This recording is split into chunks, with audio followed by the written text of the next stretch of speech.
بہت پرانی بات ہے۔ ایک شہر جس کا نام عادل آباد تھا، اس میں ایک بہت مالدار دکاندار رہتا تھا۔ دور دور کے ملکوں سے اس کا لین دین تھا۔ اپنے دیش میں جو اچھا اچھا کپڑا بنتا تھا وہ یہاں سے دوسرے ملکوں کو بھیجا کرتا اور وہاں سے طرح طرح کی چیزیں منگوا کر یہاں بیچتا۔ خدا نے اس کے کام میں بڑی برکت دی۔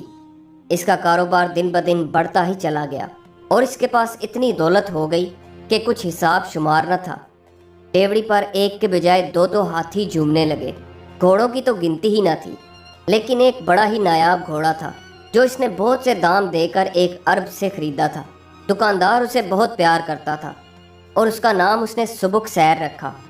ایک دن کا ذکر ہے کہ اس نے بہت سا سوتی کپڑا کابل بھیجا اور وہاں سے اس کے عوض کچھ مال منگوایا، یہاں تک کہ اس کا مال پہنچنے کا دن آ پہنچا۔ خیال تھا کہ تیسرے پہر تک سب مال عادل آباد پہنچ جائے گا، لیکن انتظار کرتے کرتے شام ہو گئی اور مال کا کہیں اتا پتہ نہ تھا۔ دکاندار کو فکر ہوئی کہ کیا بات ہے، مال کہاں رہ گیا۔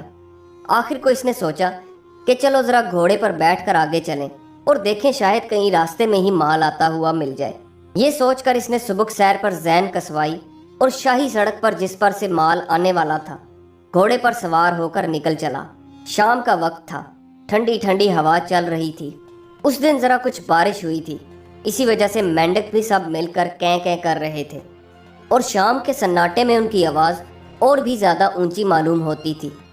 دکاندار مال کے بارے میں سوچے چلا جا رہا تھا کہ بے خیالی میں وہ شہر سے بہت دور نکل گیا اور ایک جنگل میں پہنچ گیا۔ ابھی یہ اپنی دھن میں آگے ہی جا رہا تھا کہ پیچھے سے 6 آدمیوں نے اس پر حملہ کر دیا۔ اس نے ان کے 2 وار تو روک لیے، لیکن جب دیکھا کہ وہ 6 ہیں اور میں اکیلا، تو سوچا کہ اچھا یہی ہے کہ میں ان سے بچ کر نکل چلوں۔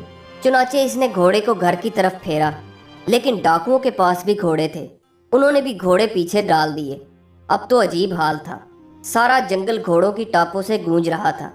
ایک بڈھا سا مینڈک جس کے ساتھ ساتھ اور سب مینڈک بھی مل کر چلا رہے تھے، ان گھوڑوں کی آواز سن کر گھبرا گئے اور بس ایک دفعہ کیں کر کے دوسری دفعہ کہنا بھول گئے۔ بہت دیر تک سبک سیر آگے آگے دوڑتا رہا اور پیچھے پیچھے 6 ڈاکو، لیکن سچ یہ ہے کہ سبک سیر نے اس دن اپنے دام وصول کرا دیے۔ کچھ ہی دیر بعد وہ 6 کے 6 گھوڑے پیچھے رہ گئے اور سبک سیر اسی طرح سیدھا عادل آباد پہنچ گیا اور اپنے مالک کی جان بچا کر گھر لے آیا۔ پہنچنے کو تو سبک سیر گھر پہنچ گیا، مگر بدن پر اس قدر پسینہ آیا تھا کہ جیسے جھاگ معلوم ہو۔